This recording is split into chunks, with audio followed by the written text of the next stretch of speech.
Okay, good evening everyone. Today we are going to start a new topic, locus. Very important one. Very important. Coordinate geometry के हर chapter में locus का importance है। तो सब आज का टॉपिक है locus.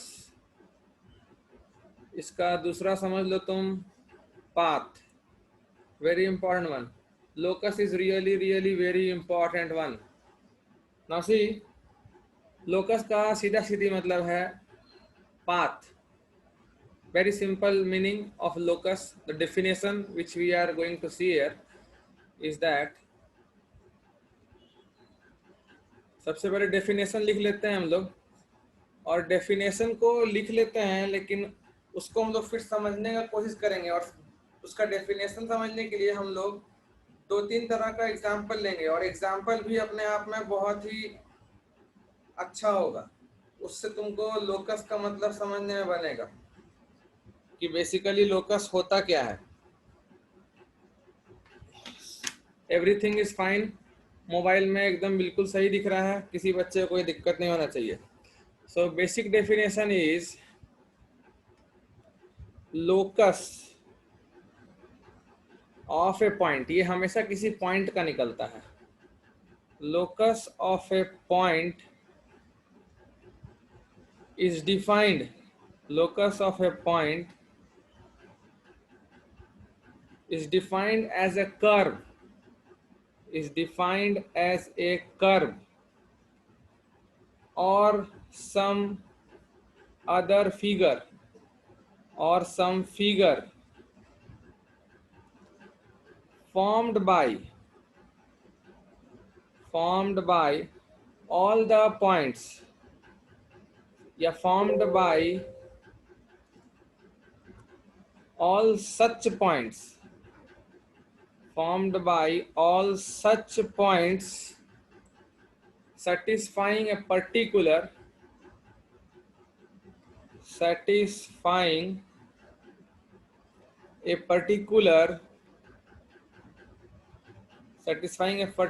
condition.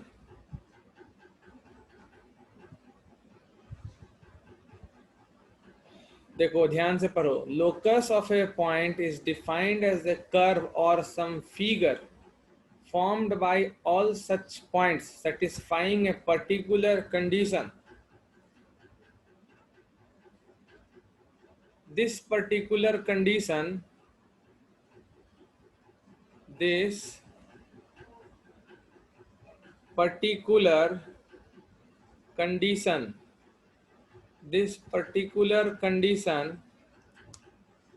are some mathematically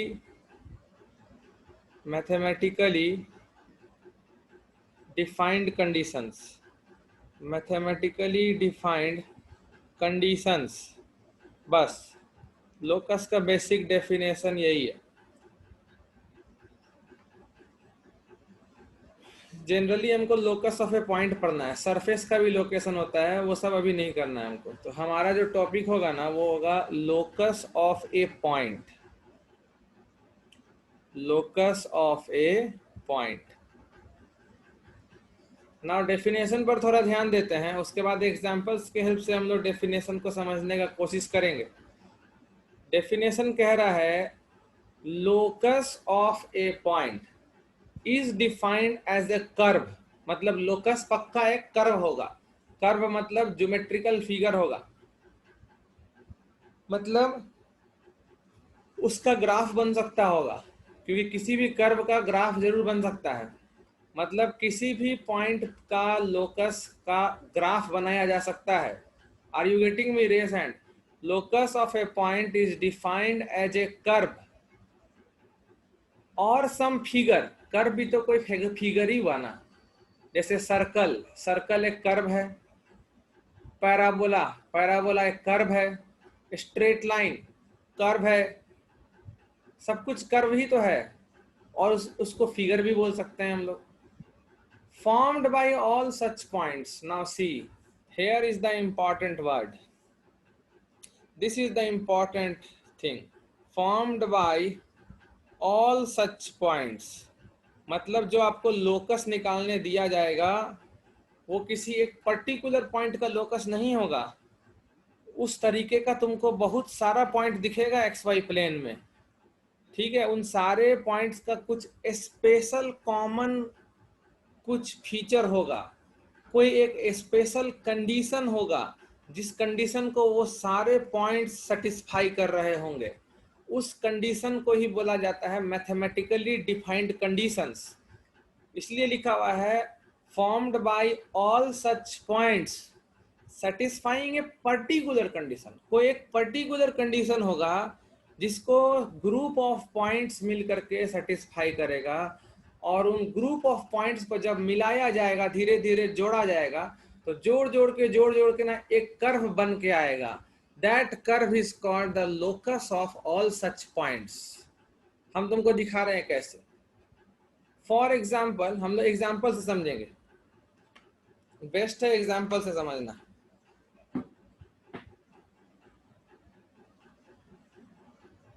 if you can see very much clearly in your mobile please raise hand. हमको तो सही दिख रहा है, परफेक्ट है, everything okay, very nice. So now see I am going to start an example. Locus को समझने के लिए एक एग्जाम्पल देखते हैं हम लोग, बहुत सिंपल एग्जाम्पल, बहुत सिंपल एग्जाम्पल। जितना ज्यादा हम लोग एग्जाम्पल से समझेंगे हमारा क्वेश्चन बनाने का चांस उतना हाई हो जाएगा। Suppose my first example, locus हमेशा किसी वेरिएबल पॉइंट का निकलता है, ये तो तुम समझ गए हो डेफिनेशन से, क्योंकि अगर फिक्स पॉइंट होता तो लोकस ही नहीं निकलता। फिक्स पॉइंट होता तो वो तो फिक्स हो गया, जैसे 2,4 ये तो फिक्स पॉइंट है, ये तो एक्स एक्सिस और वाई एक्सिस पर लोकेट हो जाएगा, तो ये मूव थोड़ी कर रहा है, तो इसका लोकस नहीं निकलेगा। लोकस हमेशा मूविंग पॉइंट का निकलता है, ये हमेशा याद रहे। जैसे एग्जाम्पल देखो, late a point, let a point say O be fixed। O कोई पॉइंट है मान लो, let a point O be fixed in xy plane, या कहीं भी, in or in any plane, or in any two dimensional plane। Two dimensional plane का मतलब दो dimension में, x axis y axis.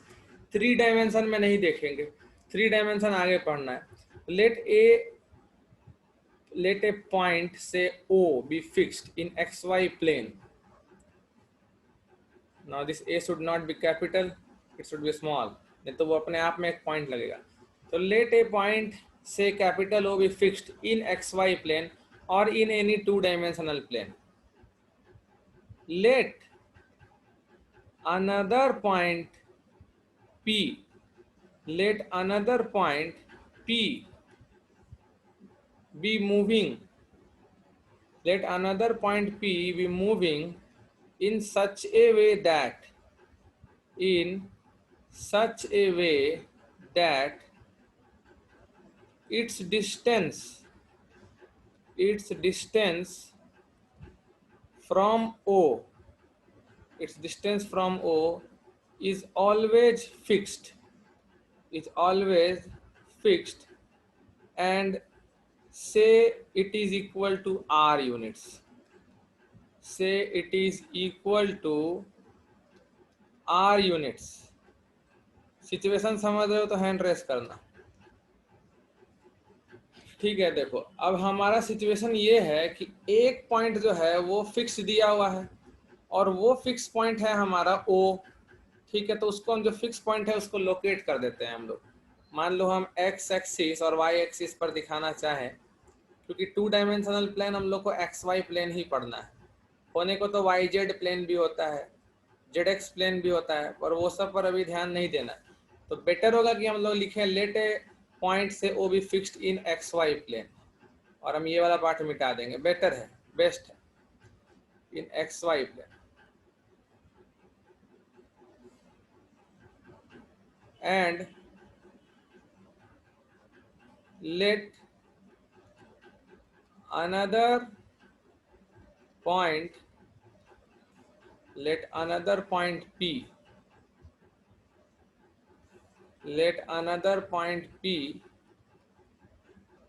in xy plane be moving. अब O point fix है, पता नहीं कहाँ पर है, हमको कहीं पर तो होगा। तो मान लो हम O फिक्स कर दिए, से सपोज O मेरा यहाँ पर है, ये देखो फर्स्ट क्वाड्रेंट में O दिखाया हम तुमको, दिख रहा है तो हैंड रेस करना। ये मान लो मेरा O है, ठीक है। अब इस O से R यूनिट की डिस्टेंस पर एक पॉइंट P है, इसलिए लिखा हुआ है let another point P in xy plane be moving in such a way that its distance from O, P ऐसे मूव कर रहा है कि उसका डिस्टेंस O से हमेशा फिक्स है। P ऐसे मूव कर रहा है कि उसका डिस्टेंस O से हमेशा फिक्स है, और वो फिक्स वैल्यू है स्मॉल r। वो अब स्मॉल r फिक्स वैल्यू है, तो तुम हमको चैट में लिख के बताओ कि P पॉइंट कैसा कर्व पर मूव कर रहा होगा ताकि उसका O से जो डिस्टेंस है वो हमेशा ही फिक्स्ड रहे, और वो फिक्स्ड डिस्टेंस r रहे। Yes, correct, the answers are absolutely correct. पक्का r डिस्टेंस पर रेडियस लेकर के कोई सर्कल बना होगा, उसी पर P लाई कर सकता है। जैसे ये हो गया तुम्हारा स्मॉल r सपोज, तो एक तो ये पॉइंट हो गया पॉसिबल P, तो मान लेते हैं P1 है ये, तो सिर्फ यही एक P थोड़ी होगा तुम्हारा। ये देखो स्मॉल r डिस्टेंस पे ये भी एक पॉसिबल P है, और यही थोड़ी होगा, इसके बीच में भी होगा। ये देखो this is also a possible P। Infinite number of positions possible है P के लिए, और जब हम इन सारे पॉसिबल P को जोड़ेंगे इस तरीके से, when I will join all possible P, then we get a path. इस पाथ पर कोई भी पॉइंट ले लो, ये देखो P4 लोगे, इसका डिस्टेंस भी यहाँ से R होगा। यहाँ पर कोई पॉइंट लोगे, इसका डिस्टेंस भी R होगा। यहाँ पर कोई पॉइंट लोगे, इसका डिस्टेंस भी R होगा। इधर कोई पॉइंट लोगे, इसका डिस्टेंस भी R होगा। इधर कोई पॉइंट लोगे, इसका भी डिस्टेंस R होगा। मतलब कि इस सर्कल पर कोई भी पॉइंट लोगे तो उसका डिस्टेंस O से हमेशा R ही होगा। Are you understanding me? If yes please raise hand. It's very easy to understand. तो हम तुमको एक पर्टिकुलर केस बना के दिखा रहे हैं जिसमें फिगर एकदम क्लीन होगा, नीट एंड क्लीन। वो तुम्हारे नोट्स के पर्पस के लिए है। I will draw a strict figure जो समझने में आसान हो। Suppose this is my y axis and say this is my x axis. Now here I have some point, say O, और O से हमेशा R डिस्टेंस पर P को रहना है। So the locus of P, the path जो P follow करेगा ना, एक पॉसिबल ऐसे R पर P दिख रहा है। ये ऐसा एक नहीं, ऐसा बहुत होगा, और इस तरीके से कोई सर्कल क्रिएट हो जाएगा ना। इस पर ये वाला P लोगे तो भी डिस्टेंस R होगा। इस पे इधर तुम नीचे P लोगे, वो भी डिस्टेंस R होगा। तुम इधर कोई P लोगे, वो भी डिस्टेंस R होगा। ये सभी P हैं। मतलब P का जो पाथ है वो एक सर्कल है। So we can notice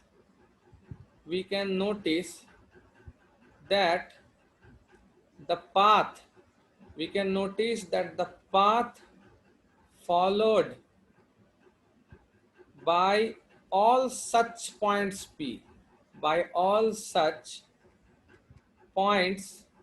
P, is a circle whose center will be point A,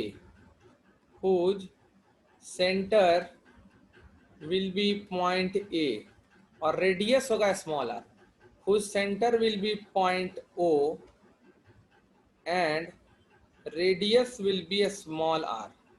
Radius will be small r, और जितने भी ऐसे पॉइंट पी हैं उन सारे पॉइंट पी को जब तुम मिलाए तो तुमको एक सर्कल मिला. That is circle is the path followed by all such points. उसी पाथ को बोला जाता है लोकस. हेंस वी से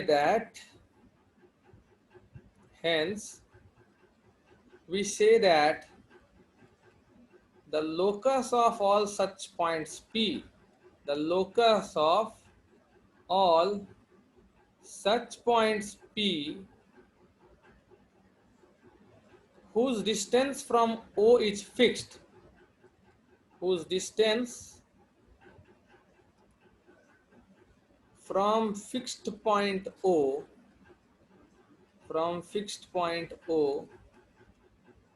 is fixed is a circle.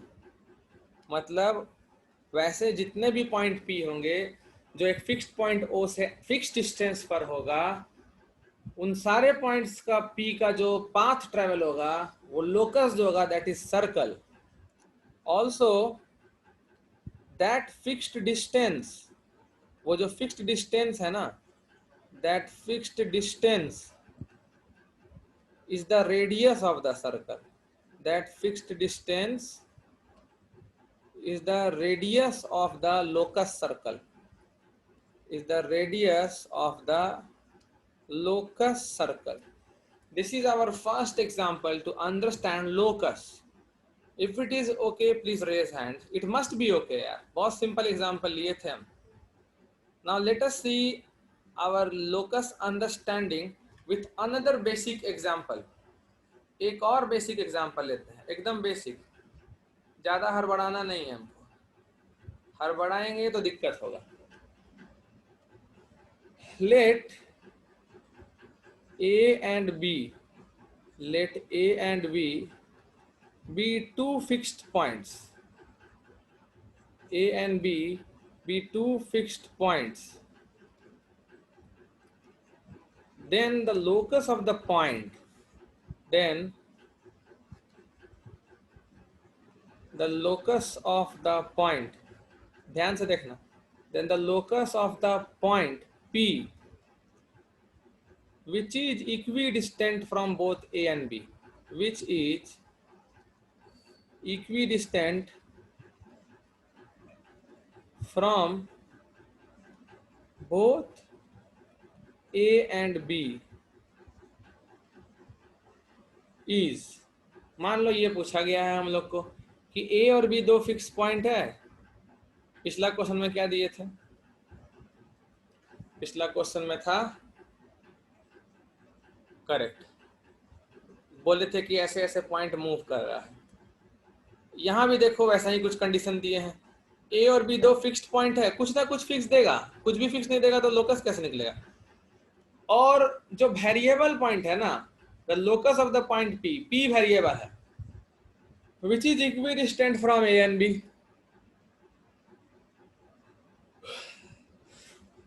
Now see, ध्यान से देखना है. सपोज पहले हम बेसिक तरीके से देख लेते हैं, उसके बाद एक्स एक्सिस और वाई एक्सिस पर दिखा देंगे तुमको. मान लो यहाँ पर एक A पॉइंट है और एक B पॉइंट है. से this point is A and this point is B. दोनों पॉइंट फिक्स्ड है क्योंकि क्वेश्चन में साफ साफ दिया हुआ है.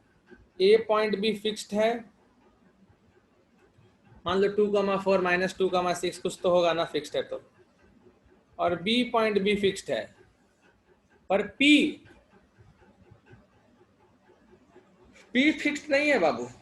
एक ही P नहीं होगा जो A और B दोनों से इक्वल डिस्टेंस पर होगा. क्या होगा इसका लोकस? इसका लोकस आएगा हमारा straight line. Now how straight line? Which straight line? कौन सा स्ट्रेट लाइन? सोचना पड़ेगा हमको. नाउ सी, एक एग्जांपल पॉइंट P देखो. ये सपोज एक पॉइंट है जो ग्रीन कलर से लिए. सपोज ये पॉइंट P मेरा A से और B से इक्वी डिस्टेंट है. तो सिर्फ यही एक पॉइंट नहीं होगा, ऐसा इनफाइनाइट नंबर ऑफ पॉइंट्स आएगा और वो सारे पॉइंट्स लाई कर रहे होंगे ए बी लाइन के परपेंडिकुलर बाइसेक्टर पे, ए बी लाइन के परपेंडिकुलर बाइसेक्टर पे। Please try to understand perpendicular bisector of A B. If you understand the meaning of perpendicular bisector please raise hand. जो line के perpendicular भी हो और line को बाइसेक्ट भी कर दे, परपेंडिकुलर बाइसेक्टर।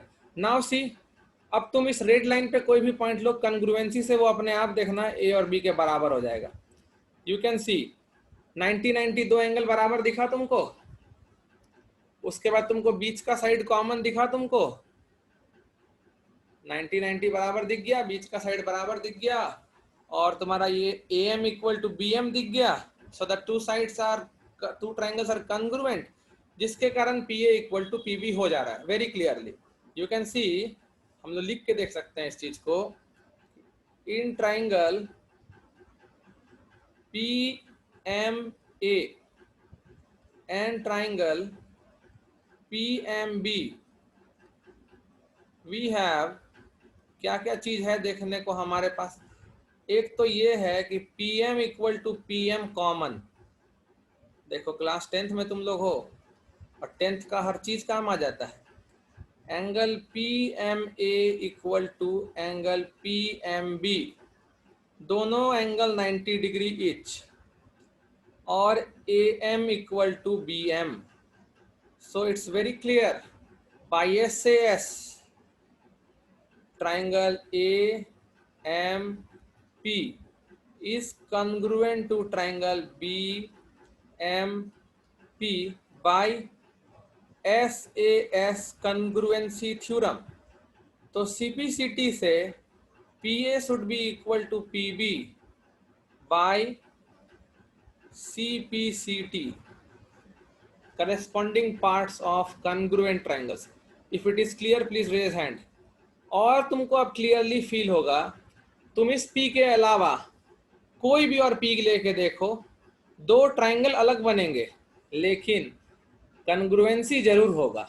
जैसे एक और पी देखो, यहाँ ऊपर लेके दिखाते हैं तुमको, सपोज यहाँ पर पी ले लिए, ऊपर ना लेके यहाँ पे लिए, तो इसको जब तुम ज्वाइन करोगे ऐसे ए से और फिर इसको ज्वाइन करोगे तुम ऐसे बी से, now the two triangles again will be PMA PMB, फिर कन्ग्रुएंट होगा और फिर ये दोनों बराबर हो जाएगा।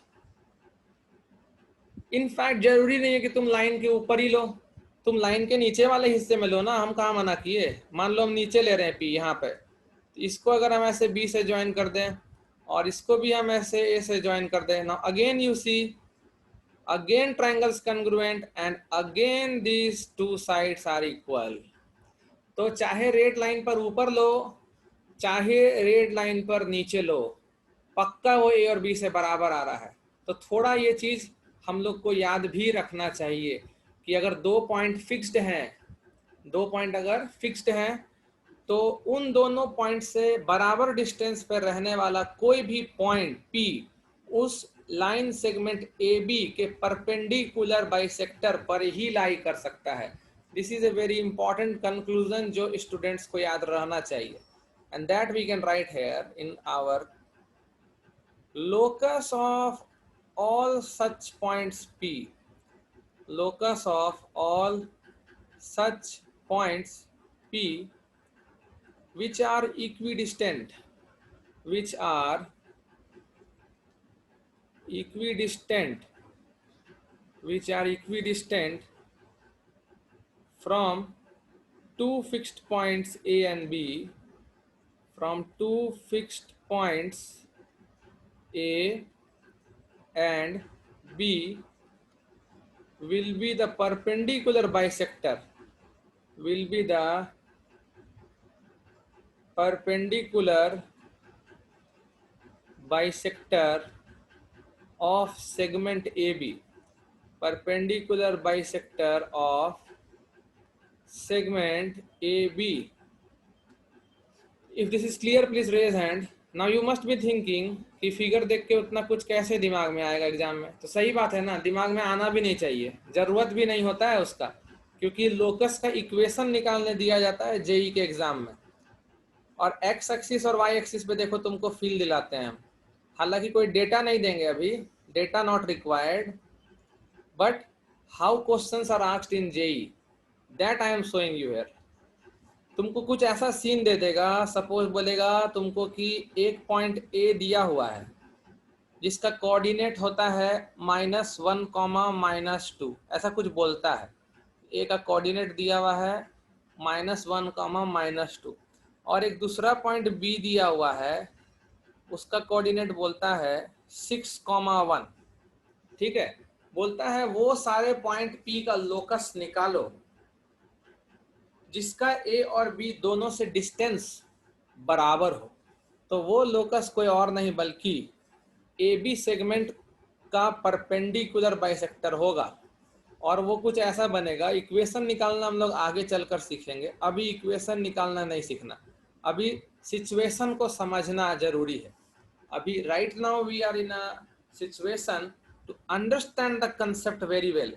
तो मान लो यहाँ पर तुम्हारा मिड पॉइंट आ गया, अब परपेंडिकुलर बाइसेक्टर है तो भाई मिड पॉइंट से तो पास करेगा ही, हैंड रेस करो, समझ रहे हो तो।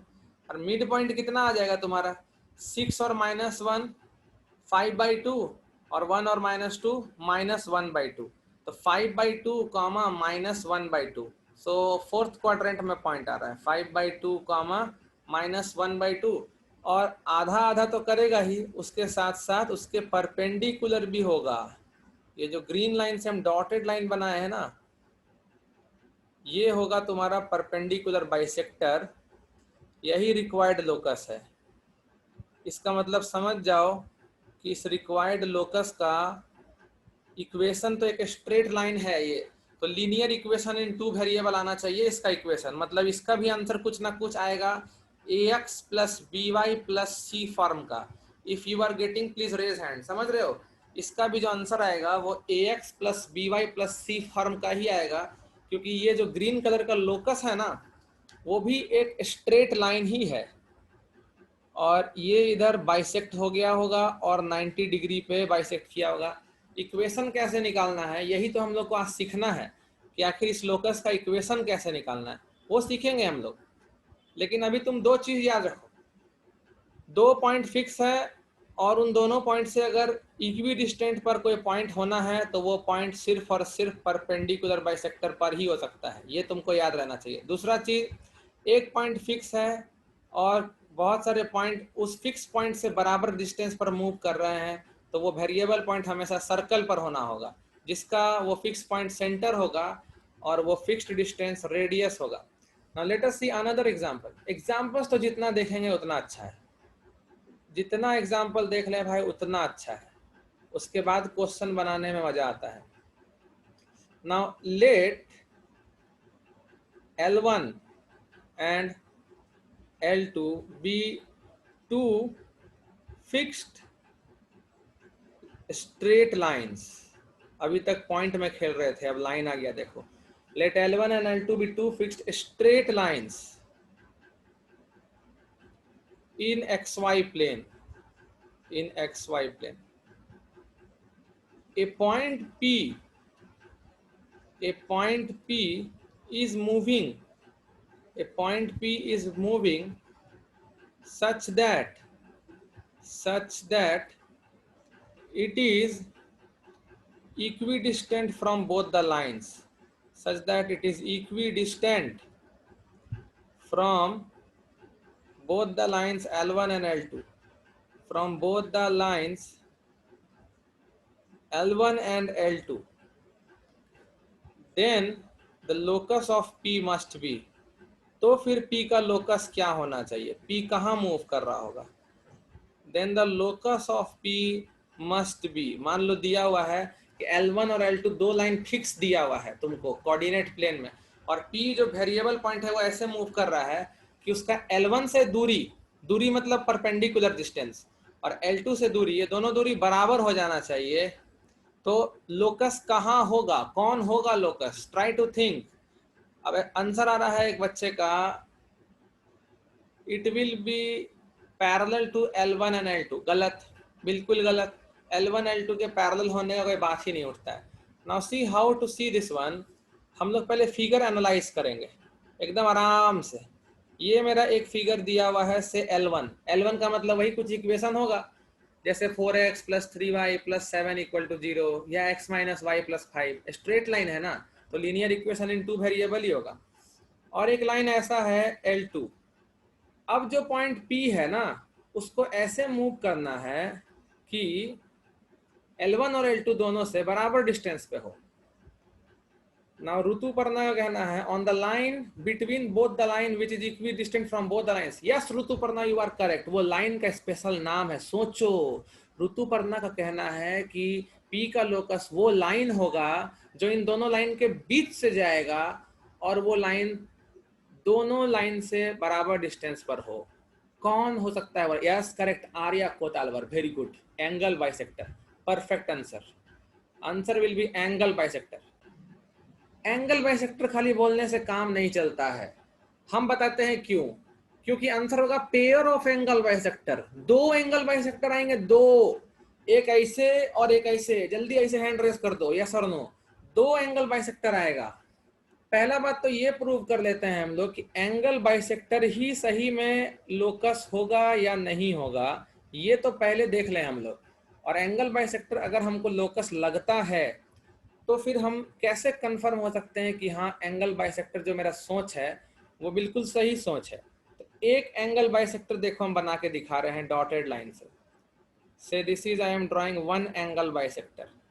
से this angle bisector is L3। मेरा कहना है कि ये एंगल बाइसेक्टर है और मेरा कहना है कि इस लाइन पर तुम कोई भी पॉइंट ले लो P, वो L1 L2 दोनों से बराबर दूरी पे होगा। यस बिल्कुल होगा। अगेन बाई कन्ग्रुएंसी, ये देखो यहाँ पर मान लो एक पॉइंट P ले लिए।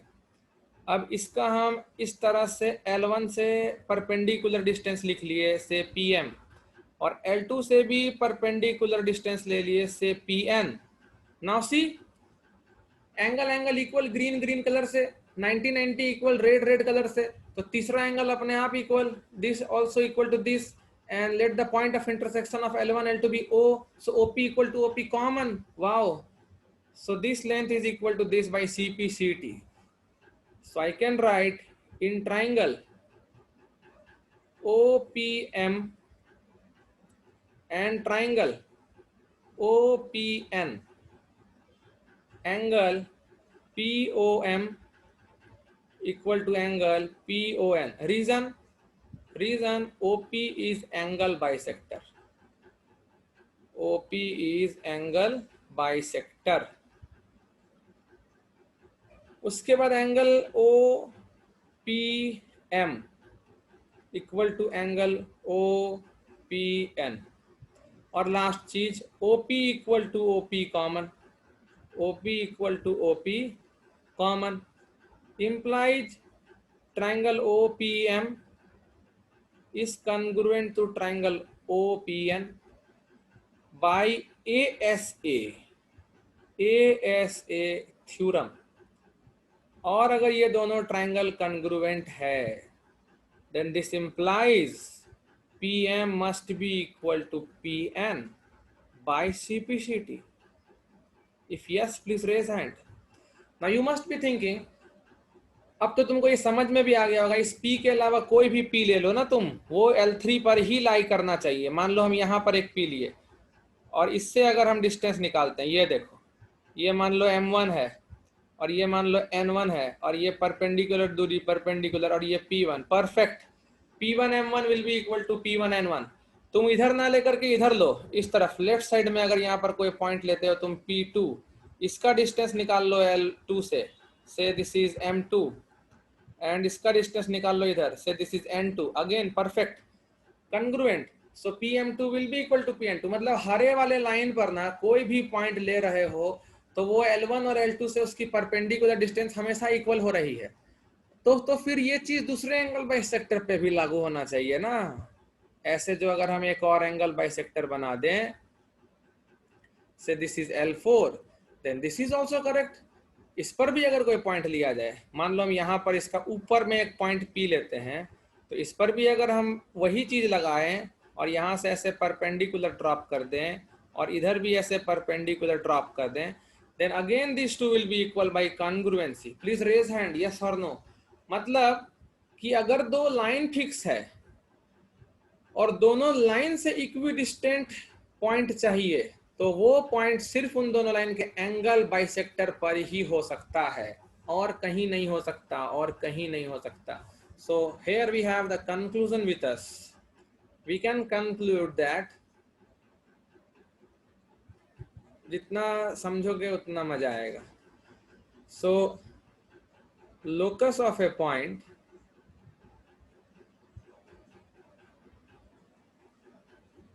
कंक्लूजन मिट गया था. नेट के प्रॉब्लम के कारण कभी भी मिट सकता है, ध्यान देते रहना पड़ता है. Locus of a point P विच अब तुम समझ गए, ये एक पॉइंट नहीं होता है, बहुत सारा पॉइंट होता है. Locus of a point P which are equidistant. locus of a point P which is equidistant from two fixed lines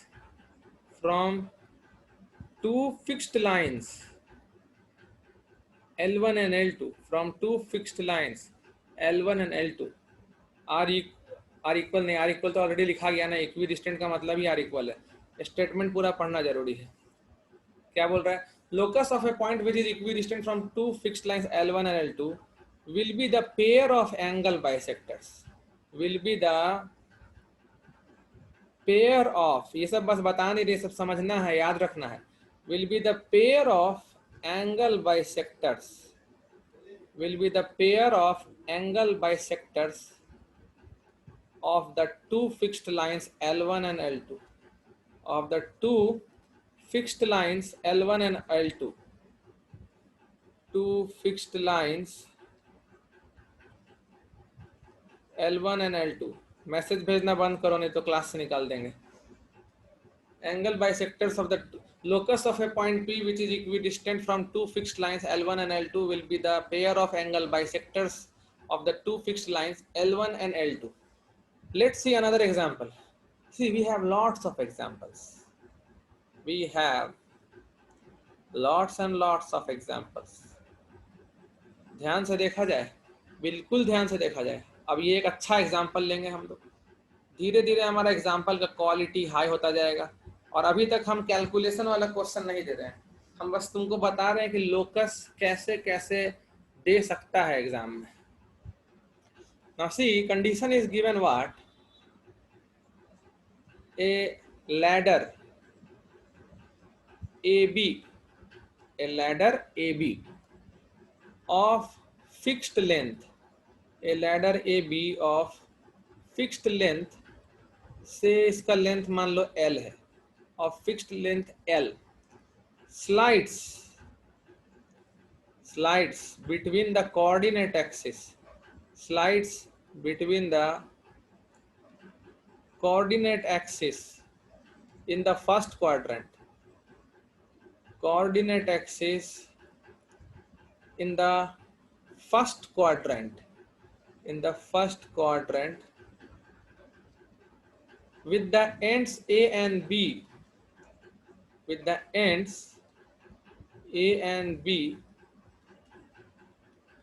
lying always, with the ends A and B lying always on x-axis and y-axis respectively. Situation imagine कर रहे हो तो hand raise करो. ए और B हमेशा change तो होगा, लेकिन ए हमेशा एक्स एक्सिस पर ही रहेगा और बी हमेशा वाई एक्सिस पर रहेगा, और वो लैडर जो है ना वो कोऑर्डिनेट एक्सिस के बीच में स्लाइड कर रहा है. जैसे कि तुम मान लो ऐसा कुछ सीन है, ये वाई एक्सिस हुआ, ये एक्स एक्सिस हुआ. नाउ सपोज लैडर मेरा रेड कलर का है,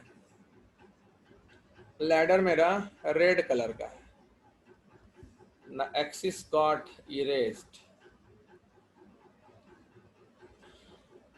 जो लोग सिचुएशन समझ रहा है वो लोग हैंड रेस करेगा।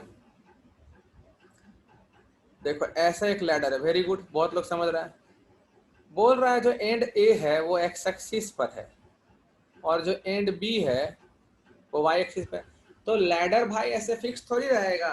मान लो तुम्हारा एक्स एक्सिस काफी स्लिपरी है, वहां फ्रिक्शन बहुत कम है, तो लैडर फिसल सकता है। इसमें कोई डाउट नहीं है कि लैडर फिसल सकता है। लैडर फिसलेगा तो क्या होगा? लैडर फिसलेगा तो ए तुम्हारा किधर मूव करना चाहिए ये तुम हमको मैसेज में लिख सकते हो। लैडर जब फिसलेगा फ्रिक्शन के कारण, ए तुम्हारा किधर मूव करना चाहिए तुम हमको ये बता दो। लैडर गिरेगा तो करेक्ट राइट मूव करेगा, और अगर ए राइट मूव करेगा तो बी किधर मूव करना चाहिए ये भी तुम बता दो। ए राइट मूव करेगा तो बी करेक्ट डाउन मूव करना चाहिए, बिल्कुल सही बोल रहे हो। बी जो है वो डाउन मूव करेगा। और एक इंस्टेंट पे मान लो सिचुएशन कुछ ग्रीन कलर का होगा, ऐसा कुछ सीन हुआ होगा, ऐसा इस तरह कुछ सीन हो गया होगा। ए तुम्हारा फिसल करके राइट साइड आ गया और बी तुम्हारा नीचे होकर के थोड़ा यहाँ पर आ गया। क्या नहीं बदला होगा ऐसे होने के बाद भी? ये मुझे मैसेज में बताओ। ये हो जाने के बाद भी पूरे सिचुएशन में क्या नहीं बदला होगा?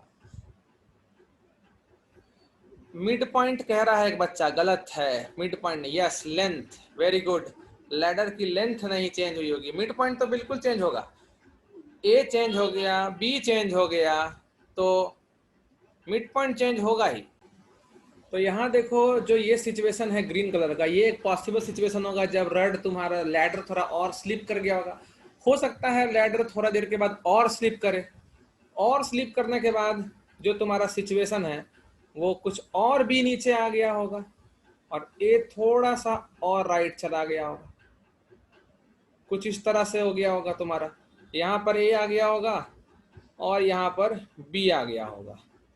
If yes please raise hand. ये भी एक पॉसिबल सिचुएशन है। और थोड़ा स्लाइड कर जाएगा तो ऐसा सिचुएशन हो ही गया होगा। इस समय भी क्या नहीं बदला? रड का लेंथ नहीं बदला भाई, कभी नहीं बदलेगा। रड का लेंथ कभी भी नहीं बदल रहा है। That is the important thing to be noticed. Rod का लेंथ चेंज नहीं हो रहा है। सो नाउ हम लोग अपने काम के पॉइंट पर आते हैं। हमको ये देखना है कि रड का मिड पॉइंट का लोकस क्या होगा। हम तुमसे ये नहीं पूछ रहे हैं कि लोकस निकालो, निकालने उकालने वाला काम अभी नहीं। अभी बिल्कुल तुमको इमेजिन करवाया जा रहा है कि रड का मिड पॉइंट का लोकस क्या होगा। तो ऐसा नहीं है कि जहां पे दोनों लैडर इंटरसेक्ट कर रहे हैं वो मिड पॉइंट है, नो, ऐसा कुछ भी नहीं है। क्योंकि देखो ग्रीन वाले का मिड पॉइंट यहाँ होगा, ग्रीन वाला का मिड पॉइंट इधर है। Suppose this is my possibility 2, ये M2 है, और रेड वाले का मिड पॉइंट मान लो यहाँ है, से this is possibility 1, so M1। उसी तरह हम थर्ड पॉसिबिलिटी भी बनाए थे, फालतू का मिट जा रहा है, यहाँ M2, यहाँ M1। थर्ड पॉसिबिलिटी भी हम बनाए थे। I think network is slow, that's why ये इरेज हो जा रहा है। थर्ड पॉसिबिलिटी जो बनाए थे वो ब्लू कलर से बनाए थे, वहां पर कुछ और पॉसिबिलिटी हुआ था। ओके, ये नहीं मिटना चाहिए मेरे ख्याल से। फाइन, सर्कल करने पर मिट रहा है। जो थर्ड पॉसिबिलिटी था वो कुछ इस तरह से था कि अभी दिखा रहे हैं तुमको थर्ड पॉसिबिलिटी। बी और नीचे आ गया होगा काफी, और ए काफी आगे चला गया होगा। ये मेरा थर्ड पॉसिबिलिटी था।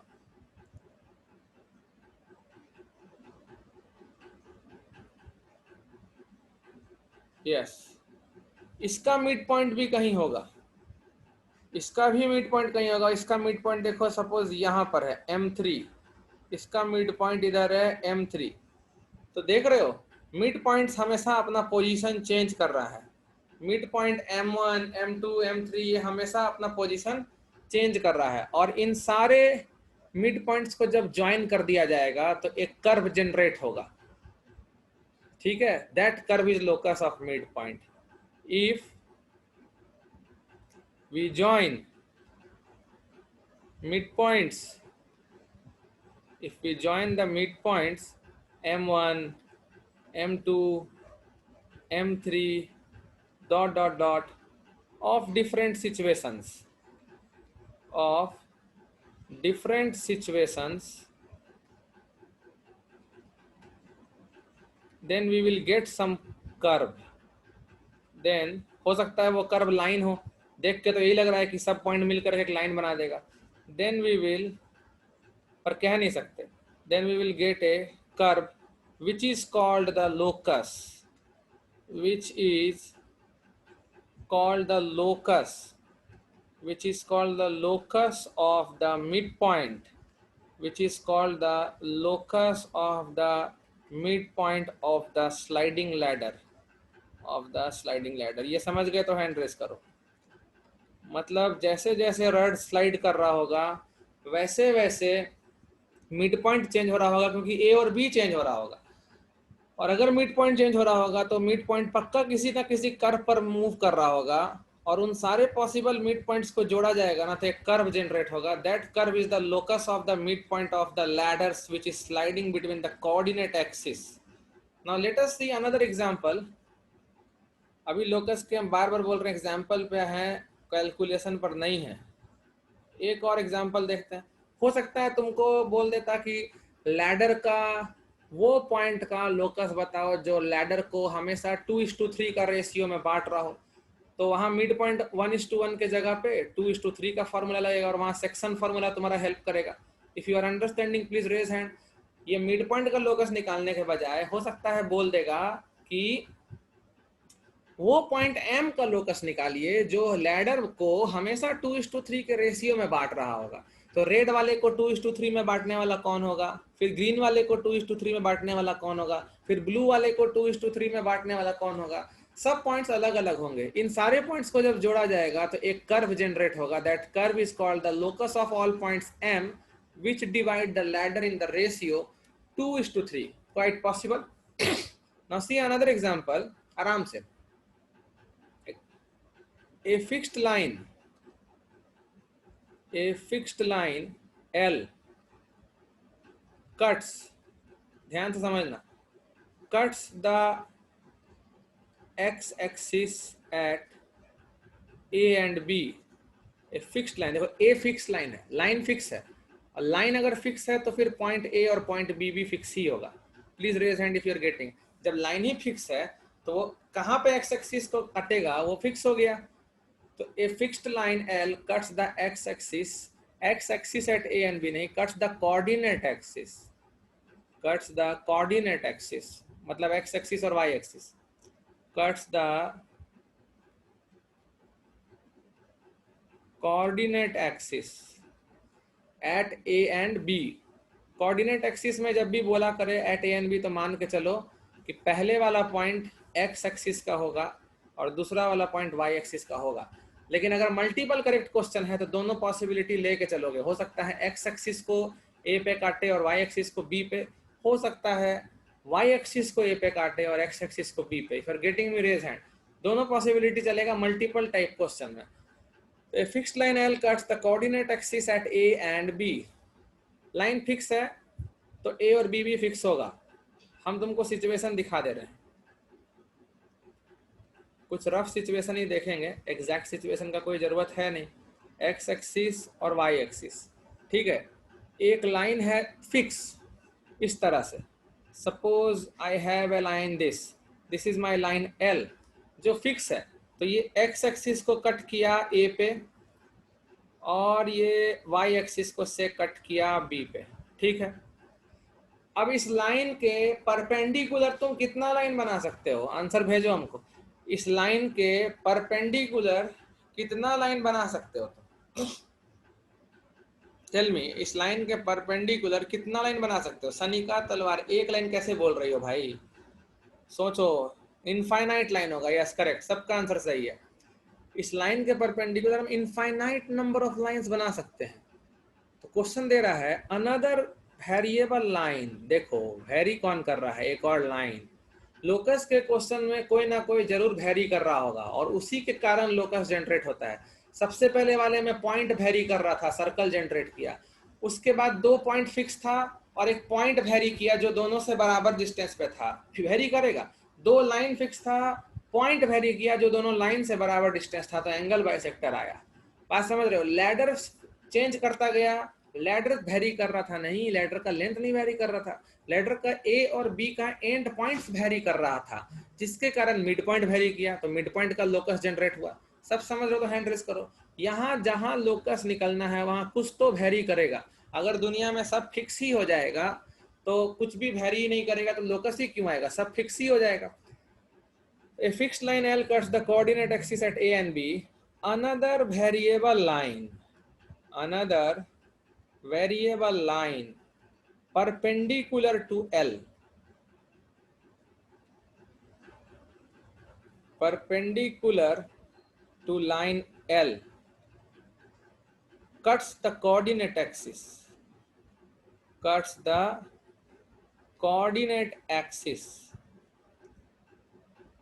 at P and Q, P x axis पे मानो और Q y एक्सिस पे मानो, फिर से लाइन बनेगा। वेरिएबल है भाई, कोई भी लाइन बन सकता है। हम एक पॉसिबल एग्जांपल ले लेते हैं, जैसे से वन पॉसिबिलिटी इसकी वो लाइन ये हो जो L के परपेंडिकुलर हो, जो L के परपेंडिकुलर हो और x एक्सिस को P पर काट दे और y एक्सिस को Q पर काट दे, ठीक है, ऐसा कुछ सीन है। लेकिन अब बताओ पूरे फिगर में क्या क्या वेरिएबल दिख रहा है तुमको, सोच के बोलना, हड़बड़ाना मत। पूरा फिगर जो बना हुआ है उसमें कौन कौन सा चीज फिक्स नहीं है और कौन कौन सा चीज फिक्स नहीं है, ये बताओ हमको इस पूरे फिगर में। Yes Pavan Raj correct answer, yes Shravan correct answer, Rituparna correct, Krishna correct, perpendicular very good, correct correct correct correct, सब करेक्ट। पी और क्यू लाइन फिक्स, पी और क्यू पॉइंट फिक्स नहीं है। उसका कारण है ना भाई, गद्दार यहाँ पर कौन है, गद्दार है ये रेड लाइन, ये जो रेड लाइन है यही गद्दार है, यही वेरिएबल निकल गया, यही फिक्स नहीं है। इसके कारण पी और क्यू फिक्स नहीं हो पा रहा है, तो वो चेंज कर रहा होगा, पी और क्यू चेंज कर रहा होगा।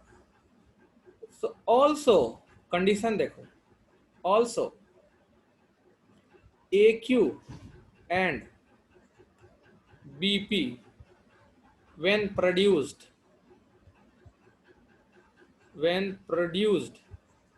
meet at R। अगर R का फील आ रहा है तो हैंड रेस करना, कहां पे है, दिख रहा है R, बोल रहा है AQ और BP को जब बढ़ाया गया तो कहीं R पे मिल रहा है, तो AQ को ज्वाइन करा दिए मान लो इस तरह से, और तुम्हारा BP को ज्वाइन करा दिए तुम्हारा इस तरह से, और ज्वाइन कराते हुए बढ़ा भी दिए, ठीक है। अब देखो कटा है R पे, here is the point R, here we have the point R, yes we can see it, we have a point R here। और उस P को हम लोग थोड़ा क्या करते हैं, P को हम लोग ले आते हैं थोड़ा दूसरे तरफ लिख लेते हैं ताकि हमारा फिगर जो है वो बिल्कुल ही अच्छा दिखे। P यहाँ पर है। नाउ प्लीज रेज हैंड, किसको किसको मन में ये दिखा था, सोचे थे तो। यस, यहाँ देखो R है, ये R है। अब बताओ ये R फिक्स है या वेरिएबल है, ये सोच के बताओ। What you will comment about this R, सोचो। A फिक्स है, B फिक्स है, क्या क्या फिक्स है देखो। A फिक्स्ड है क्योंकि लाइन L फिक्स्ड है, B फिक्स्ड है क्योंकि लाइन L फिक्स्ड है, P फिक्स्ड नहीं है, Q फिक्स्ड नहीं है, तो R के बारे में क्या बोलोगे तुम। R is not fixed, correct, सबका आंसर सही है। R वेरिएबल है, R वेरिएबल है, R मूव कर रहा है, क्योंकि जैसे अब ये फसाद का जड़ कौन था, ये मूवमेंट शुरू हुआ है इसके कारण।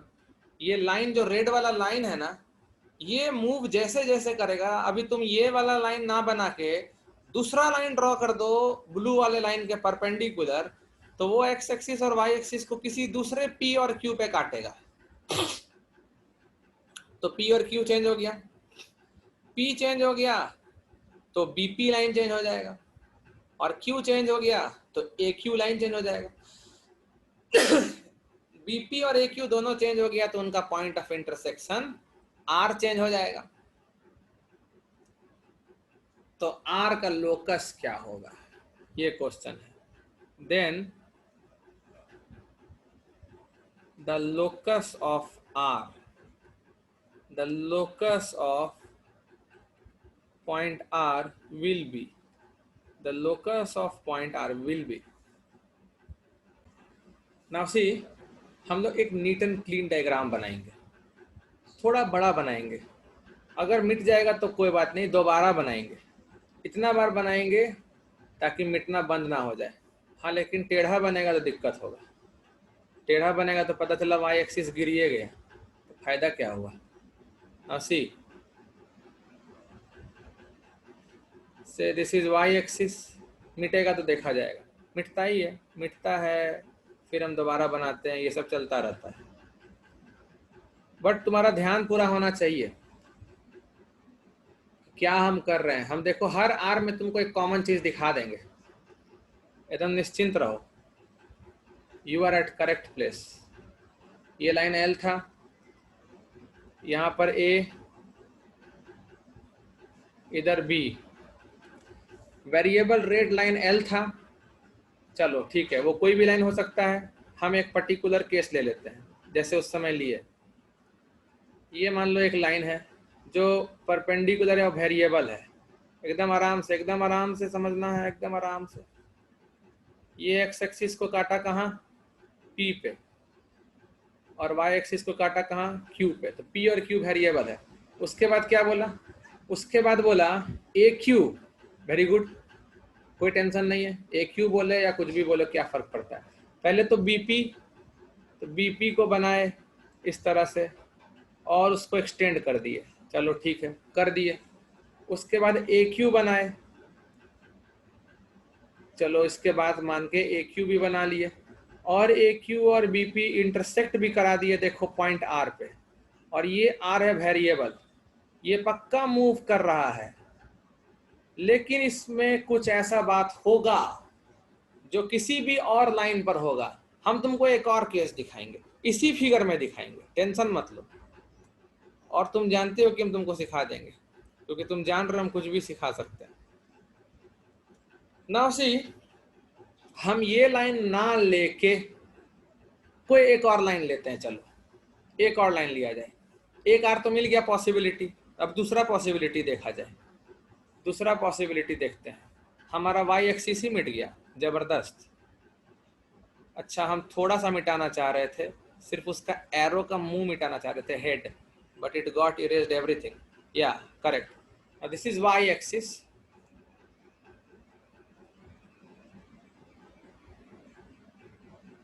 आज ये प्रॉब्लम ज्यादा हो रहा है, this is not good. Net जब अपने आप को बफर करता है ना, तब ये केस आ जाता है कभी कभी। नाउ सी, हम दूसरा लाइन एल के परपेंडिकुलर रेड वाला बनाते हैं, ठीक है। रेडी तो है, raise hand, raise hand, raise hand, ready तो रेज हैंड। एक और लाइन देखो, पहले वाले रेड लाइन के पैरेलल होगा ऑब्वियसली। ये देखो इस तरीके से। Now this intersect the y axis at very down. तो ऐसा केस हमको पसंद नहीं आया, थोड़ा सा ऊपर बना लेते हैं ताकि हमारा कैलकुलेशन सिंपल दिखे। रफ फिगर ही बनाना है, तो इस तरह से बनाते हैं कि हमको पॉइंट मिले एटलीस्ट। यस सी, ये हम बना लिए। ये भी वेरिएबल लाइन है, चलो ठीक है, वेरिएबल है। ये एक्स एक्सिस को कहाँ काटा, ये एक्सिस को यहाँ काटा, देखो पी पर। ये वाई एक्सिस को कहाँ काटा, ये वाई एक्सिस को यहाँ काटा, देखो क्यू पर। फिर मिलाना किसको था, मिलाना था किसको, बीपी को मिलाना था। देख रहे हो, पहले भी देखो बीपी मिलाए हैं और ए क्यू मिलाए हैं। चलो ए क्यू मिलाते हैं पहले। ये हम लोग मिला लिए इस बार ए क्यू, और बीपी मिला लिए इस बार, और फिर बीपी को देखो एक्सटेंड किए, और वो ए क्यू को देखो फिर से किसी आर पे काटा। वाह, अब तो तुमको फील आ गया होगा यार लोकस का। अब ये आर इधर आ गया, हद हो गया। पहले आर उधर आया, अब आर इधर आ गया। If you are understanding please raise hand, और थोड़ा मैसेज भेजो यार, कितना एंजॉय कर रहे हो तुम। Just tell me this. तुमको लाइव दिखा दिया ना, देखो लाइन एल के परपेंडिकुलर वाला लाइन जैसे ही चेंज हुआ, message is open. What is your understanding of this thing, मजा आ रहा है या नहीं। जैसे तुम लाइन चेंज किए वैसे ही देखो नया आर निकल के आ गया है, ठीक है, नया आर निकल के तुम्हारे पास आ गया। इसी तरह तुम इस लाइन के अलावे ब्लू लाइन के परपेंडिकुलर कोई एक और तीसरा लाइन बना लो। तो तीसरा P आएगा x एक्सिस पे और तीसरा Q आएगा y एक्सिस पे, फिर नया AQ बनेगा, फिर नया BP बनेगा, फिर BP एक्सटेंड होगा, AQ को काटेगा और फिर नया R आएगा। लेकिन इन सारे R में कॉमन क्या है ये सोचो ना, हम दिखा रहे हैं कॉमन तुमको। फिक्स्ड क्या है पूरे फिगर में, मैसेज करना है तुमको। अभी तक इतना सारा फिगर बना दिए, इस पूरे एंटायर फिगर में फिक्स क्या है, A and B। Yes correct, very good very good, एकदम सही जा रहे हो, जबरदस्त जा रहे हो, करेक्ट। अभी भी इतने लंबे चौड़े फिगर में सिर्फ और सिर्फ A और B ही फिक्स है यार। This is fixed, A fixed है और ये एक B फिक्स्ड है, बस एक A फिक्स्ड है और एक ये पॉइंट B फिक्स्ड है, बस और कुछ फिक्स नहीं है पूरे फिगर में। तो जो भी करना है वो A और B को लेके ही करना है ना। पहला वाला केस देखो, पहला वाला जो पहला केस दिखाए थे, देखो तुमको दिखाएंगे हर आर में एक कॉमन बात है, हर आर में एक कॉमन बात है ना। राहुल का मैसेज है सर कुछ भी नहीं समझ रहा, तो कुछ भी नहीं समझ रहे हो तो ध्यान से देखो, बार में दोबारा देखना वीडियो, तब तुमको समझ में आएगा। एडवांस क्लास है बाबू, तो टफ तो होगा ही, तो उसको तुम बार बार देखोगे वीडियो तो समझ में आएगा तुमको। एक बार में हो सकता है समझ में ना आए, because it's just JEE advance class.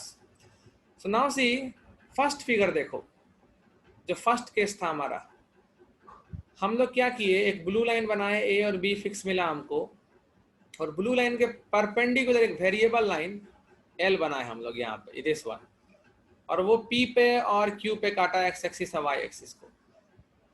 Now the two coordinate axis are perpendicular always, तो ये एंगल 90 डिग्री होगा, प्लीज रेज हैंड यस और नो, ये एंगल 90 डिग्री होगा।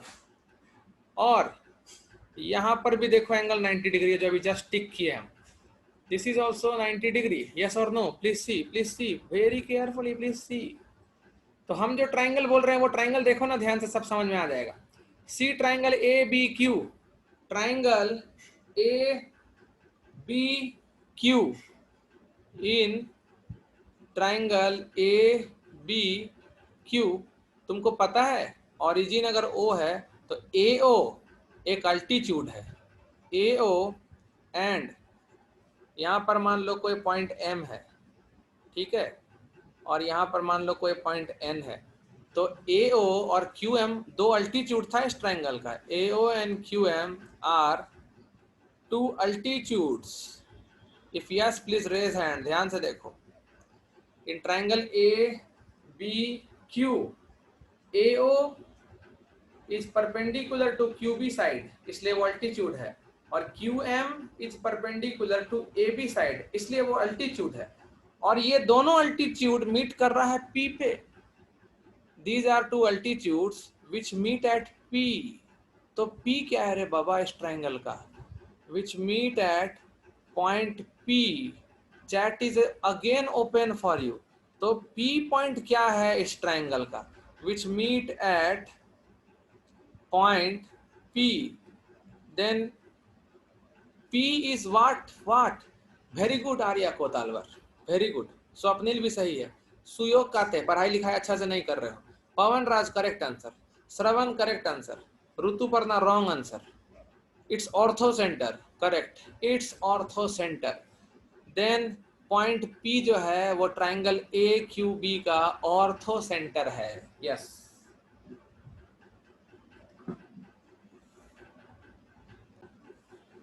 देन point P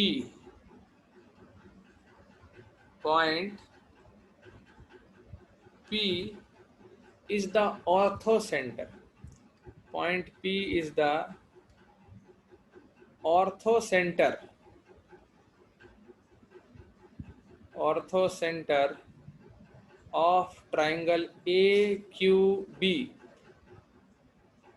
और अगर पॉइंट P ऑर्थो सेंटर है तो फिर BR क्या होगा, BR जस्ट चेक, अगर P ऑर्थो सेंटर है तो उसी ट्राइंगल में जो तीसरा साइड बनाया गया है BP को जोड़ करके और आगे AQ से R पे मीट कराया गया है, वो भी क्या है फिर, yes correct Krishnakant, yes Ganesh, yes Shravan, yes Abhishek, yes Soham, all of your answer is correct. वो तीसरा अल्टीट्यूड है, क्योंकि एक ट्राइंगल में 3 अल्टीट्यूड होता है भाई, और वो तीनों एक ही पॉइंट से पास करता है।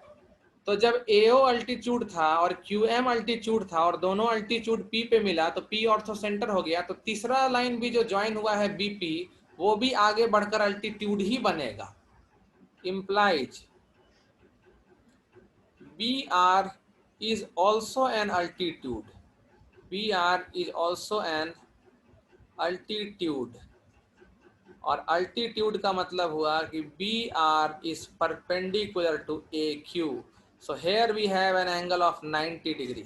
यही वो एक स्पेशल कमजोरी है पॉइंट R का, जो इसका पीछा नहीं छोड़ेगा और यही हम लोग को आंसर देगा। तुम चेक करो, दूसरे वाले R पे भी पक्का आएगा 90 डिग्री, इसमें कोई डाउट नहीं है। Now see triangle AQP, triangle AQP,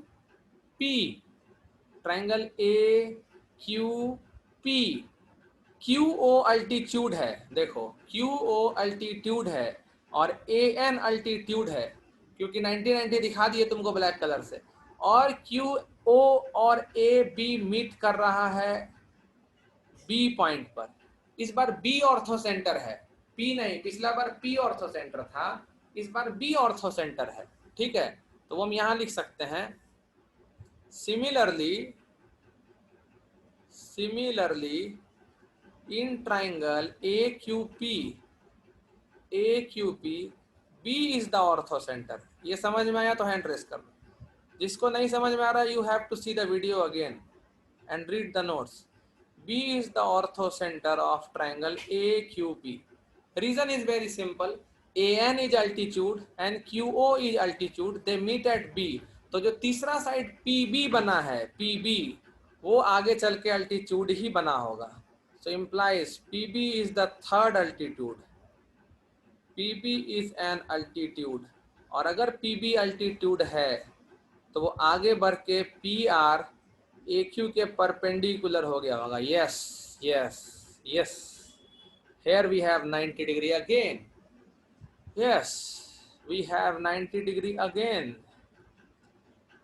अब सोचो कि पूरे फिगर में क्या फिक्स है। ध्यान से देखो, हम बार बार बोलेंगे, it's just JEE advanced mathematics, और पढ़ भी रहे हो काफी अच्छे से, बहुत मेन्यूट जाके पढ़ रहे हो। A फिक्स है, B फिक्स है, R फिक्स नहीं है, लेकिन R का एक खास बात है, वो AB पे हमेशा 90 डिग्री सबटेंड कर रहा है। देखो जो AB सेगमेंट है, AB सेगमेंट वो R पे 90 डिग्री हमेशा सबटेंड कर रहा है, चाहे वो R ऊपर आए चाहे वो R नीचे आए।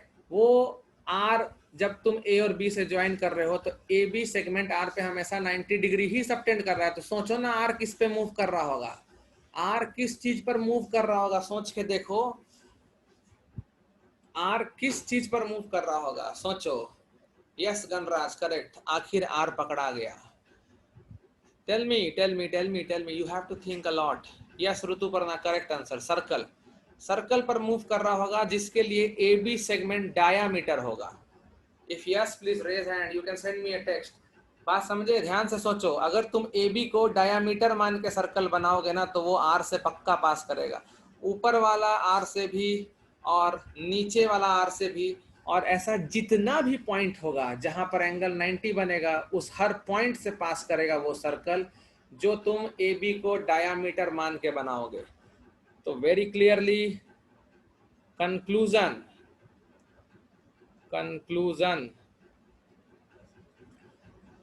since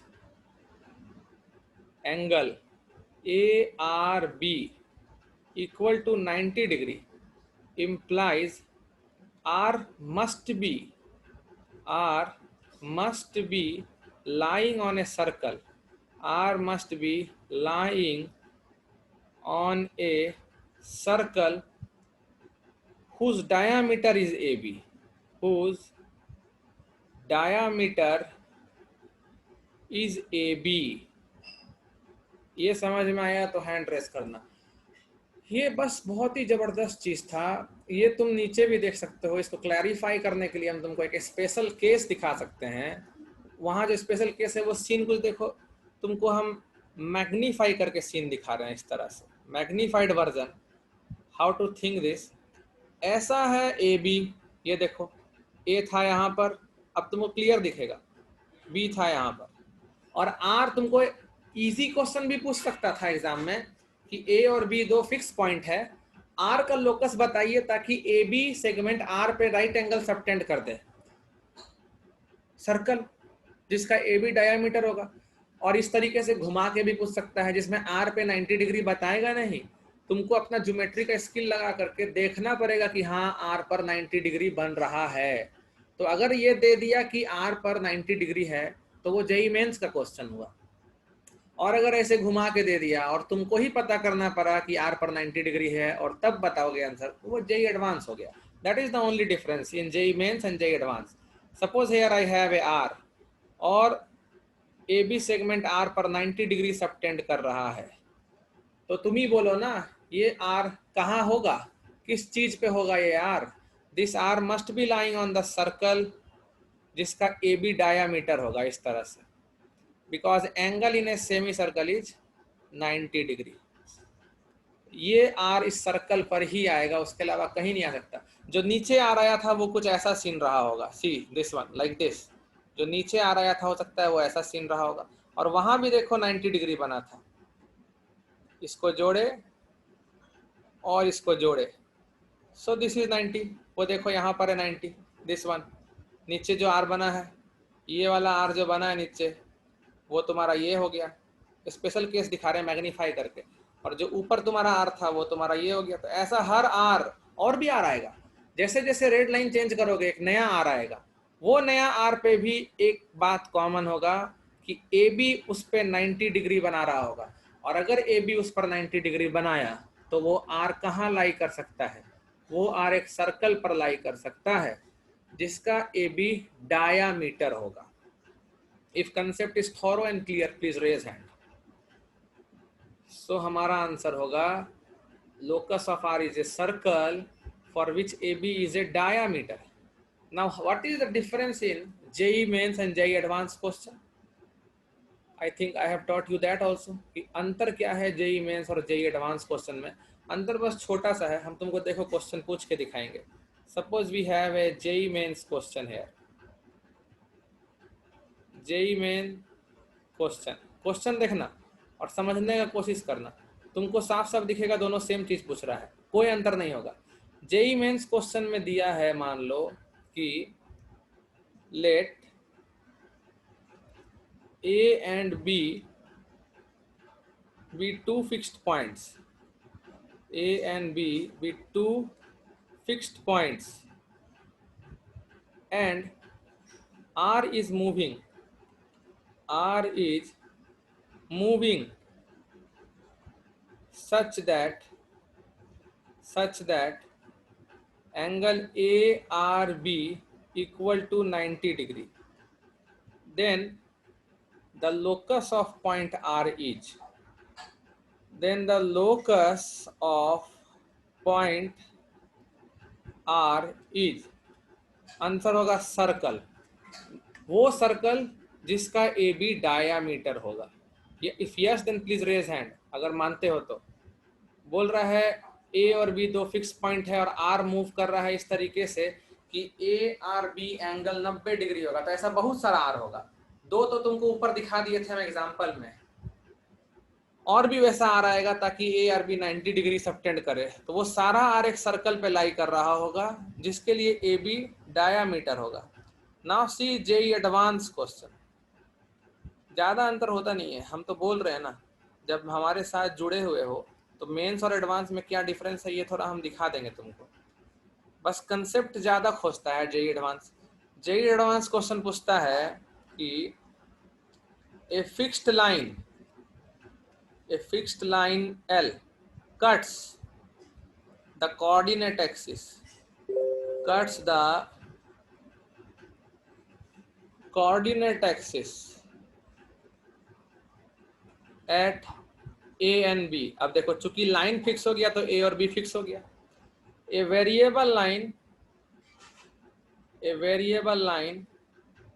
perpendicular to L, a variable line perpendicular to L cuts the coordinate axis, cuts the coordinate axis, जैसे जैसे हम बोल रहे हैं सोचते जाओ, at P and Q, let AQ and BP when produced, AP and BP when produced meet at R, meet at R, then locus of R is, then क्या होगा आंसर?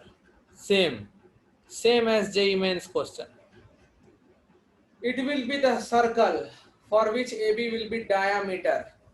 बस अंतर दोनों एग्जाम में ये हो गया कि JEE Mains तुमको बता ही दिया, क्या बता दिया कि एंगल 90 है, और JEE एडवांस एक सिचुएशन दिया जिस सिचुएशन पर तुम सोचे, थोड़ा ज्योमेट्रिकली सोचे और तुम कुछ कंस्ट्रक्शंस किए इस तरह का जो तुम्हारे सामने बोर्ड पर क्लियरली दिख रहा है, और जब तुम देखे कि हाँ ये परपेंडिकुलर है, ये परपेंडिकुलर है, मतलब ये ऑर्थो सेंटर है, मतलब तीसरा भी अल्टीट्यूड होगा, मतलब वो भी जाके परपेंडिकुलर होगा, मतलब आर पे एंगल 90 होगा, तो इतना तुम सोचे कि आर पे एंगल 90 होगा, ये तुमको मेंस में दिया था लेकिन एडवांस में तुम खुद सोचे, तब तुम बोल दोगे कि हाँ लोकस जो है वो एक सर्कल होगा जिसका डायामीटर सेगमेंट ए बी होगा.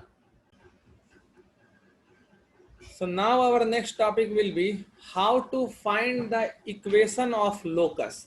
इतना सारा चीज जो हम लोग पढ़े हैं अभी, वो देखे कि लोकस होता क्या है, लोकस ज्योमेट्रिकली किस चीज को कहते हैं, कौन से पाथ के बारे में बोला जा रहा है कि लोकस है, लेकिन अब हम लोग पढ़ेंगे कि लोकस का इक्वेशन कैसे निकलेगा. So now see steps for finding the locus of a point. एकदम आराम से. Steps for finding the locus of a variable point. Variable point. दिमाग लगाएंगे हम लोग पिछले वाले टाइप के क्वेश्चन में. इक्वेशन निकालने देगा, दिमाग ही नहीं लगाना पड़ेगा, बस फिगर अच्छा बनाना है, क्लियरिटी क्लियर होना चाहिए, फिर तुमको सवाल बनाने से कोई नहीं रोक पाएगा. सो स्टेप वन, जिस पॉइंट का लोकस निकालना हो उसको सबसे पहले h, k मान लो. लेट द वेरिएबल पॉइंट, एकदम इजीली सिखाएंगे. Let the variable point whose locus is to be found, let the variable point whose locus is to be found, let the variable point whose locus is to be found be p h, k. x coordinate h ले लिए और y coordinate k ले लिए. तो अब तुम समझो कि p का लोकस क्या होगा. p का लोकस मतलब h और k में एक रिलेशन लाना है. मान लो ऐसा रिलेशन आ गया, for example h square minus k square equal to 48. मान लो तुम h और k में किसी तरह से ला दिए ये इक्वेशन, तो हम लोग कह सकते हैं ना कि जो h, k पॉइंट है वो ये वाले इक्वेशन को सेटिस्फाई कर रहा है, X square minus Y square. Just tell me this. अगर तुम ये वाला प्रूफ कर दिए तो हम कह सकते हैं ना कि जो h, k पॉइंट है वो पक्का इस कर्व को सेटिस्फाई कर रहा है. मतलब इस तरह का जितना भी h, k होगा वो पक्का इसी कर्व पर मूव कर रहा होगा. यही कर्व है वो लोकस जिसको h, k सेटिस्फाई कर रहा होगा. अगर ऐसा बोल सकते हैं तो हैंड रेस कर दो, यस और no, just tell me that. अगर तुम अब मान लो तुम किसी तरह प्रूफ कर दिए h k इक्वल टू 5, मतलब h into k equal to 5. हम फिर से बोलेंगे तुमको h into k equal to 5, तो सोचो h, k किस कर्व पे लाई कर रहा होगा, xy इक्वल टू 5. मतलब h के जगह पे x ला दो और k के जगह पर y ला दो, तो उससे एक इक्वेशन बन जाएगा. उसी इक्वेशन को h और k सेटिस्फाई करेगा. If yes please raise hand. समझ रहे हो? तो मतलब बेसिकली तुमको h और k में रिलेशन लाना है और h के जगह x और k के जगह y रख देना है, तो एक इक्वेशन आ जाएगा. तो h, k उसी इक्वेशन को सेटिस्फाई करेगा तो उसी पे लाई करेगा, उसी पे लाई करेगा तो उसी पे मूव कर रहा है, उसी पे मूव कर रहा है, तो वही कर्व उसका पाथ है. पाथ मतलब locus. So here comes step 2। Point तो मान लिए, पॉइंट मानने का काम तो हो गया। अब हमको क्या होगा, कुछ एक कंडीशन देता है ना मैथमेटिकल कंडीशन, जैसे डिस्टेंस फिक्स है, लाइन से फिक्स है, 2 पॉइंट से बराबर है, कुछ ना कुछ फलाना ठिकाना देता है। तो apply the given mathematical condition, apply the given mathematical condition, apply the given mathematical condition to get a relation in H and K, to get a relation in H and K, मतलब जो variable point तुम लिए हो, mathematical condition जो दिया हुआ उस condition के हेल्प से एक रिलेशन जरूर लाया जा सकता है कॉमन, वही कम जोड़ी होता है। जैसे 90 डिग्री दिखाए थे अभी लास्ट में, डिस्टेंस r, दोनों लाइन से बराबर डिस्टेंस, दोनों पॉइंट से बराबर डिस्टेंस, ये सब कमजोरी है इस h, k का। तो एक रिलेशन जरूर आएगा जिसको दुनिया का हर h, k सेटिस्फाई करेगा। उसी रिलेशन में h के जगह x डालो और k के जगह y डालो और locus ready. So step 3 very easy, replace h by x and k by y, replace the last step, the last step for finding locus. 3 step में ही क्वेश्चन बन जाता है। बस वही बात है, कंसेप्ट एकदम क्लियर होना चाहिए। कंसेप्ट में थोड़ा भी अगर कमजोरी रहा तो फिर क्वेश्चन नहीं बनेगा। ज्योमेट्री व्योमेट्री अच्छा होना चाहिए, ये तो बात है।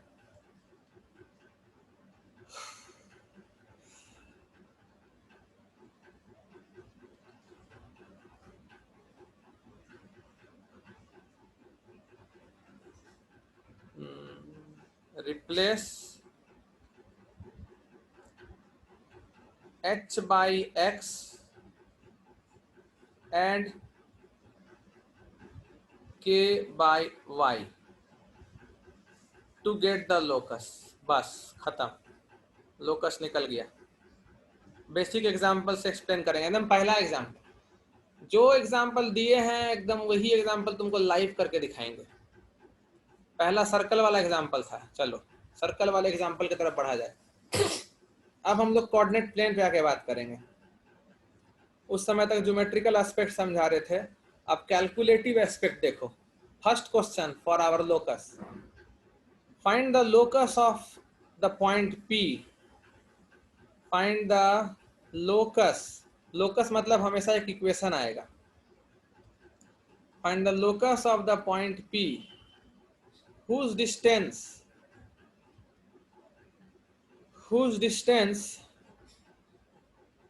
from a fixed point, whose distance from a fixed point 3, minus 1 is always 4 units। जल्दी हैंड रेस करो, बन जाएगा, जल्दी बताओ, बना लोगे? यस, देखो तुम्हारा हैंड रेस हो रहा है, कितना अच्छा लगा हैंड रेस देख के। इसीलिए बोलते हैं ना कि कंसेप्ट मेरा, थ्योरी मेरा बहुत इंपॉर्टेंट है, उसके बाद क्वेश्चन सॉल्व करना कोई बड़ा बात नहीं रहता है। सो ज्योमेट्रिकली हम लोग को जरूर दिखाना चाहिए सिचुएशन, वो बेस्ट तरीका होता है। ज्योमेट्रिकली जो सिचुएशन दिखाना है उसमें यहाँ लाइन का जरूरत नहीं था, हम गलती से बना दिए, हमको लगा परपेंडिकुलर बाइसेक्टर वाला एग्जांपल है इसीलिए हम लाइन यहाँ पर ड्रॉ कर दिए। हमको तो जरूरत है एक पॉइंट का ना। सपोज यहाँ पर एक पॉइंट है मेरा जो फिक्स है, this point is 3, minus 1, let the point be A, और वेरिएबल पॉइंट है P, let this point be H, K, जो 4 यूनिट्स की डिस्टेंस पर है। और सिर्फ P नहीं होगा, बहुत सारा होगा, सर्कल बनेगा इस तरह से। प्लीज ट्राई टू अंडरस्टैंड, इस तरह का लोकस आना चाहिए। Raise hand if you are getting, yes और नो। एक सर्कल आना चाहिए लोकस, मतलब अभी जो लोकस आने वाला है ना, समझ जाओ तुमको सर्कल का इक्वेशन मिलेगा। लाइफ में पहला बार एक सर्कल का इक्वेशन देखने वाले हो। So let the point P, let the point P be H, K, ये हुआ फर्स्ट स्टेप। नाउ अब मैथमेटिकल कंडीशन क्या है? मैथमेटिकल कंडीशन है PA equal to 3, sorry PA equal to 4 है। मैथमेटिकल कंडीशन के अकॉर्डिंग PA इक्वल टू 4 है और पी ए अगर 4 है तो फिर पी ए का स्क्वायर लगाओ ना, क्योंकि डिस्टेंस फार्मूला लगाने वाले हैं, रूट नहीं चाहिए हमको।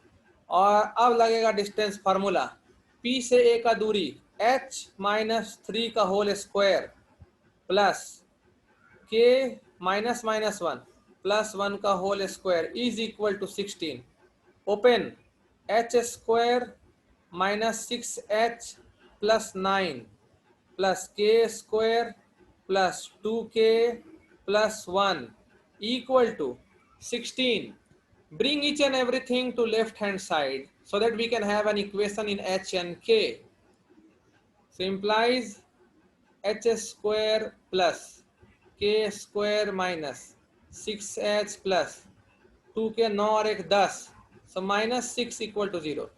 Implies locus of p will be, ये आया third step, locus of p will be h के जगह x और k के जगह y, और ये रहा लोकस का इक्वेशन रेडी।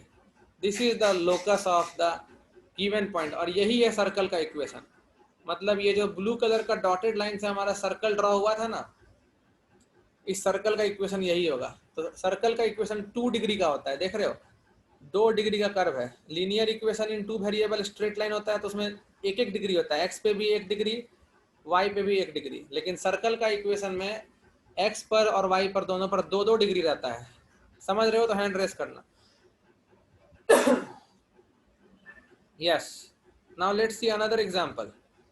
अनदर एग्जांपल जो हम तुमको पढ़ाते समय लिए थे, एकदम वही एग्जांपल लेंगे, कुछ भी अलग नहीं लेंगे। Suppose another example is, example हम लिए थे, दूसरा एग्जांपल याद है, 2 पॉइंट फिक्स किए थे और दोनों से बराबर डिस्टेंस पर जो पॉइंट होता है उसका लोकस निकाले थे, और बताए थे परपेंडिकुलर बाइसेक्टर आता है। हैंड रेस करो, याद है तो। परपेंडिकुलर बाइसेक्टर लोकस आता था, और परपेंडिकुलर बाइसेक्टर भी एक लाइन होता है, और लाइन का equation linear equation in 2 variable होना चाहिए। तो आओ देखते हैं लीनियर इक्वेशन इन 2 वेरिएबल आता है कि नहीं। So let a 3,5 and b -2,7 be 2 fixed points. अब कोऑर्डिनेट फिक्स है तो फिक्स है ना, है be 2 fixed points. Find the locus of the point p, find the locus of the point p, basically of all such point p होना चाहिए, क्योंकि बहुत सारा पॉइंट होता है ना। Find the locus of the point p which is equidistant from a and b, which is equidistant, which is equidistant from A and B, which is equidistant from A and B. जल्दी बताओ, कर लोगे? If yes, then raise hand. Can you do this one yourself? Yes, you can do. Very good, very good. कोई figure उगर का जरूरत नहीं है इसमें, सीधा सीधी फंडा हम लोग लगाएंगे, एकदम टू द बेसिक, बेसिक से चलेंगे हम लोग। Now see, जो वेरिएबल पॉइंट है हमारे स्टेप 1 के हिसाब से हमको उसको h कॉमा के ले लेने में भलाई है। So let point P be h comma k. Now P A should be equal to P B. Raise hand समझ में आ रहा है तो, और स्क्वायरिंग करेंगे तो P A square equal to P B square. Now लगाओ डिस्टेंस फार्मूला h और k में, तो p से a का दूरी मतलब h माइनस 3 का whole square plus k minus 5 का होल स्क्वायर इक्वल टू, फिर b से दूरी h प्लस 2 का होल स्क्वायर प्लस, अगर किसी को दिख रहा है कि हाँ स्ट्रेट लाइन आने वाला है तो हैंड रेस करना। अगर पहले ही दिख गया है कि yes linear equation in 2 variable आएगा, you can raise your hand. देखो h स्क्वायर k स्क्वायर कटने वाला है, यस कट जाएगा, कट जाएगा, कोई नहीं बचा पाएगा h और k से कटने से। So implies h square minus 6h plus 9 plus k square minus 10k plus 25 equal to h square plus 4h plus 4 plus k square minus 14k plus 49। Cut गया, 2 डिग्री वाला टर्म कट गया भाई, h square और h square गया, k square और k square गया, और जो बचा उसको हम लोग लेफ्ट साइड में ला देंगे। क्या बचा ये भी तो देखना है, ये भी तो हम लोग का काम है, क्या बचा। तो सब कुछ का हमको लेफ्ट में लाना है, सब कुछ लेफ्ट में। तो -6h और 4h आ जाएगा, तो -10h, -10 के है और -14 के आएगा तो +14 के हो जाएगा, तो फिर 4k, और इधर 9 और 25 34 है ऑलरेडी, और उधर 4 था तो इधर आ जाएगा तो 30, और 49 भी आएगा तो -19 equal to 0, implies locus is, locus of P is, h के जगह x और k के जगह y, -19 इक्वल टू 0। और हमको आदत है x में हम निगेटिव नहीं लिखते, तुम भी मत लिखा करो, तो माइनस से मल्टीप्लाई कर दो, एग्जाम में x हमेशा पॉजिटिव करके देता है। +19 equal to 0 is the required locus, is the required locus which is a straight line, is the required locus, और ये स्ट्रेट लाइन है ये, तो तुम समझ जाओ कि ये वही लाइन है जो ए बी सेगमेंट को आधा आधा काट रहा होगा और दोनों के परपेंडिकुलर भी होगा। If you can understand please realise, if you can realise please raise hand. बात को समझो, ये वही चीज है जो हम तुमको एग्जाम्पल में दिखाए थे, अभी अच्छे से ज्योमेट्री से पहले पढ़ा दिए थे और उसके बाद तुमको एनालाइज करवाए थे। ये वही चीज है, कोई अलग चीज नहीं है। ये कुछ ऐसा है, ऐसे एक लाइन सेगमेंट है और तुम्हारा ए और बी दो फिक्स पॉइंट दिया है, यहाँ पर ए एक पॉइंट दिया था और यहाँ पर बी एक पॉइंट दिया था, और दोनों पॉइंट्स के कोऑर्डिनेट कुछ दिए थे, और एक परपेंडिकुलर बाइसेक्टर लाइन आ गया।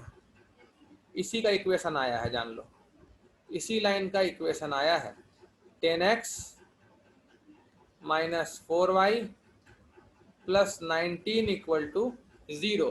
और जो ए और बी पॉइंट है वो भी हम दिखा दे रहे हैं तुमको, क्या दिए थे, 3,5 और -2,7, करेक्ट, 3,5 और -2,7।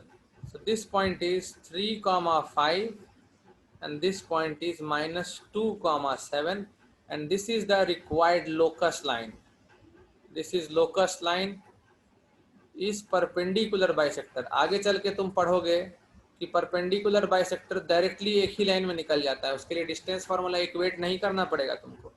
इस परपेंडिकुलर बाइसेक्टर पर तुम आर्बिट कोई भी पॉइंट लेके देखना, दोनों से डिस्टेंस बराबर आ जाएगा, पक्का पक्का बराबर आ जाएगा, इससे और इससे डिस्टेंस बराबर आएगा ही।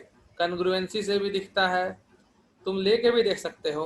रैंडमली तुम क्या करना, आज तुम्हारा होमवर्क दिए, इस पे अपने मन से कोई भी एक पॉइंट मान लेना, कुछ अच्छा पॉइंट ले लेना, जैसे y को 0 ले लो तो x बड़ा गंदा आ रहा है भाई, x -19/10 आएगा। तो इसी तरह कुछ अच्छा दिखता है ले लेना, जैसे y 1 ले लेना, y अगर 1 ले लोगे तो x कुछ अच्छा आने का उम्मीद तो लग रहा है हमको। y 1 ले लोगे तो तुम्हारा इधर -4 और +19 तुम्हारा 15, और 15 गया -15 और 10 से डिवाइड हो जाएगा तो -3/2, x -3/2 आ जाएगा। तो इस पर एक पॉइंट मिल गया हमको -3/2 और y 1 मान लेते, एज्यूम किए। अब ये मत सोचने लगना कि यही पॉइंट काहे लिए सर, एज्यूम्ड है, ये एज्यूम्ड पॉइंट है। इसके अलावा कुछ भी और मानने का मन करे तो तुम मान सकते हो। पीए डिस्टेंस निकाल के देखना और पीबी डिस्टेंस निकाल के देखना डिस्टेंस फार्मूला से, ट्रस्ट मी एकदम इक्वल आ जाएगा। ये तुम्हारा होमवर्क है, करके देखना। बाकी नेक्स्ट क्लास में हम लोग लोकस पे क्वेश्चंस करेंगे और सिर्फ लोकस पे ही क्वेश्चंस करेंगे। तो लोकस का एक एक चीज तुम्हारा क्लियर होना चाहिए। You will get the notes by today only. Thank you very much.